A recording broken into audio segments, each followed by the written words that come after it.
first half of the year we were doing some writing. We just finished up an EP, 4 songs. It's going to come out in probably late July. It's called Tarot Classics. Themed after tarot card reading. It's kind of what inspired the sort of motif and some of the lyrics. So yeah, it's pretty cool. We just got the masters back and it sounds great. It's kind of like space, like outer space. Like spacey. It's a spacey EP for sure. It's that's what it is. It's a way for, we don't even know what our next record's going to sound like. So it's kind of a way for us to sort of see what the material we have, what kind of direction we're going in, and what we're trying. And I think I'm really happy that, I feel like Surfer Blod is trying a lot of new stuff right now. The songs on the EP are very diverse. We have, the standard pop stuff that you would expect from us, like a lot of the guitar stuff you'd expect, but there's still some new elements there.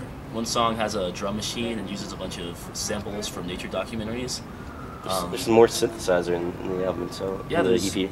There's some synths there too, so I think it's reaching in a lot of different directions, and I think, a 4-song EP is the perfect place to really try that out, because, so now for the next record we kind of know more, I guess, what we're capable of, or what kind of songs we're capable of, and it's exciting. We're in a really good place right now.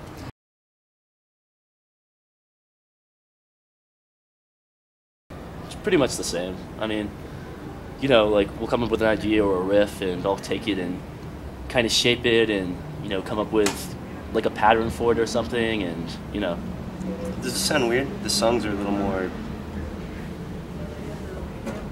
I don't know, there's less going on. Yeah, it's like a straightforward song. I feel like we're on Astro Coast, we wrote it while we were young and wrote it over the course of, the material was from a few years, like a period. And I feel like we were just kind of take all the material and push it all together because we just wanted these songs, it was sort of, an ADD, does that make sense? An ADD approach to songwriting. So I think with this one, we really took the time, really made the songs more focused, tried to make the memorable melodic parts last and be, so that they kind of sink in more, as opposed to Astro Coast, where I think we were just trying to write all of our favorite records at one time.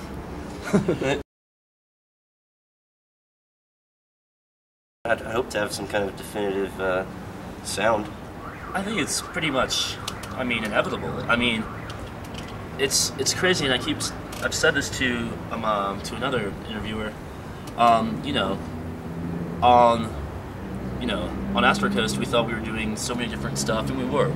It was a really ambitious record for us. We were doing a lot of things, but it still somehow all fits together, and people hear it and they say, "Oh, that's a Surfer Blod song." So then for this EP, we thought we were going to do something really far out.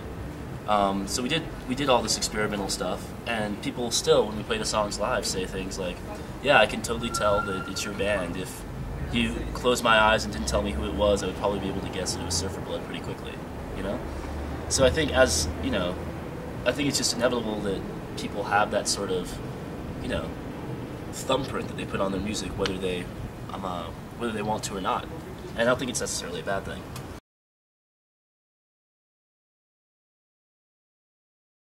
I say it's easier to do now than it was probably 20 years ago.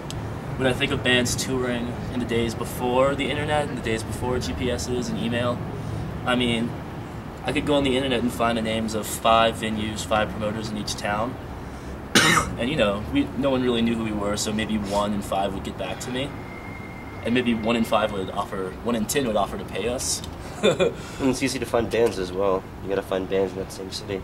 Yeah, that was actually the hardest part, is finding bands who were willing to play a local show with an unknown band from out of town, because I guess, especially in the bigger cities, you kind of have to conserve your local shows, Growing up, wherever we played the same 40 kids who were into music in West Palm Beach, but you kind of have to save your shows for bigger shows when you live in a big city, because promoters there get upset when people don't turn out to the shows or when you overplay and stuff. So it was kind of hard to find bands to play with and promoters to book us, but like I said, spent a lot of time and effort working on putting together these early Surfer Blod tours, and it's a good thing we did, because that's kind of how we got discovered, is playing some shows in New York and Chicago early on. Got picked up by a lot of blogs.